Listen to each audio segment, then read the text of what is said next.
कृष्णा देवी जी बहुत सरल शब्दों में हमें निष्काम कर्म योग के बारे में समझाती हैं।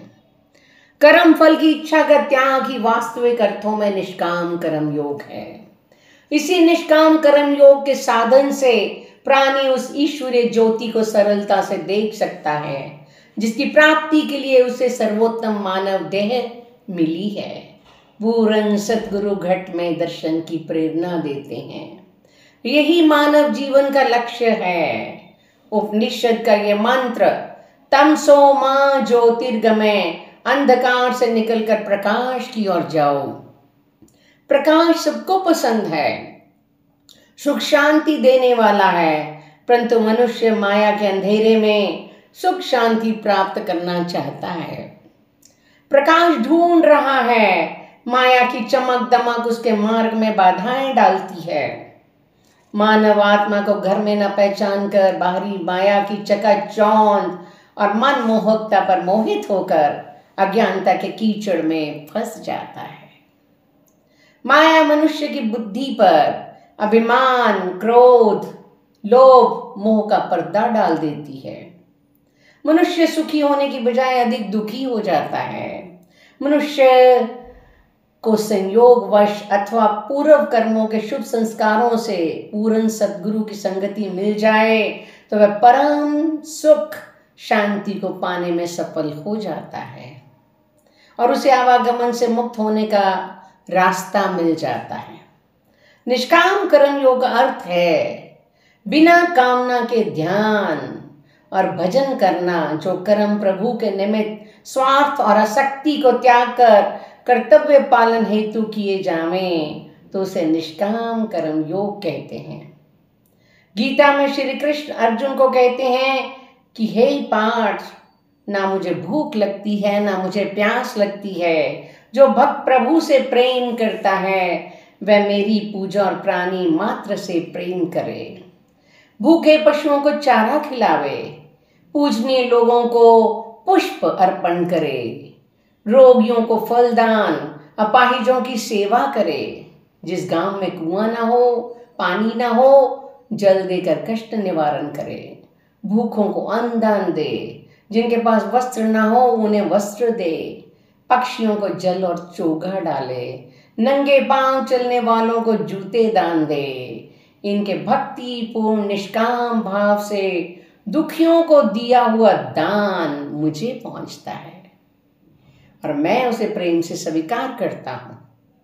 गीता में भगवान कहते हैं, हे पार्थ, तो निष्काम भाव से कर्म कर, फल की आशा ना कर। कर्म चाहे सकाम हो या निष्काम हो, परंतु वे फल अवश्य देते हैं। कुछ लोग नाना प्रकार के कर्म नाना प्रकार के देवताओं को प्रसन्न करने के लिए करते हैं, क्योंकि सृष्टि में कर्म योग से शीघ्र सिद्धि प्राप्त हो जाती है। जो मनुष्य ये समझ लेता है कि कर्मों का लेप मुझ पर नहीं होता क्योंकि मेरी कर्म आसक्ति नहीं है, वह कर्मों के बंधन में नहीं बनता। इन कर्मों को जो धन, कृति, ऐश्वर्य में आसक्त हुए बिना करता है वह मुक्त हो जाता है। भगवान गीता में अर्जुन से कहते हैं, अर्जुन, जो कुछ तू करता है, खाता है, जो हवन करता है, दान देता है, तप करता है, विद्या देता है, व्यापार करता है, परिवार का पालन पोषण करता है, मजदूरी करता है, सब मेरे निमित्त कर फल की आशा त्याग कर। जो फल मिले उसे भी मेरी सेवा में लगा। इस प्रकार तो अभिमान और स्वार्थ रहित पूर्ण आनंद को प्राप्त होगा। जो कर्म प्रत्यक्ष रूप में शुद्ध दिखने वाले हों परंतु परिणाम में दूसरों को पीड़ा पहुंचाने वाले हों, उनमें आसक्ति मनुष्य के लिए हानिकारक है। पूजा पाठ प्रत्यक्ष रूप में कितना सुंदर और मंगलकारी है, किंतु आतंकवादी किसी घर में आग लगा रहे हों उस समय पूजा पाठ को छोड़कर उस दुष्ट का दमन करना चाहिए। मन से तू मेरा भक्त बन, प्रजा की सेवा के लिए संगठन कर, मुझे नमस्कार कर। इस प्रकार तू अपने आप को कर्म योग में लगाकर मुझे ही प्राप्त होगा। यज्ञ, तप, दान और दया संबंधित काम नहीं त्यागने चाहिए। यह मनुष्य के लिए कल्याणकारी है। वही मनुष्य बुद्धिमान है जो समय को व्यर्थ नहीं गंवाता। जीवन का पल पल शुभ कार्यों में लगाना चाहिए। ऐसा जो करता है वह प्रभु का रहस्य जानने में सफल हो जाता है। भगवान कृष्ण जी गीता में कहते हैं, स्त्री, वैश्य, शूद्र तथा पाप योनि, चंडाल आदि जो भी मेरी शरण में आता है उसे परम गति प्राप्त होती है। पुण्यशील ब्राह्मण, राज ऋषि और भक्तजन मेरी शरण में आकर परम गति प्राप्त करते हैं। भगवतार्थ कर्म ममता रहित, अभिमान रहित कर्म उच्च कोटि के निष्काम कर्म योग हैं। मनुष्य जो भी कर्म करे मेरे अर्पण करे, अपने आप को प्रभु का सेवक जाने। ये संसार क्या है? एक रंगमंच है और साधक अपने आप को रंगमंच का पात्र ही माने।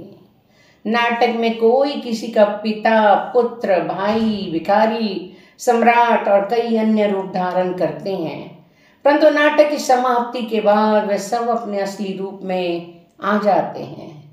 इन्हें रंगमंच पर खेले हुए नाटक के पात्रों से आसक्ति नहीं होती, क्योंकि वह तो एक खेल मात्र है। यह संसार भी एक रंगमंच की भांति है, जिसमें पिता, पुत्र, भाई, मित्र, संबंधी खेल मात्र दिखाते हैं, फिर संसार को छोड़कर चले जाते हैं।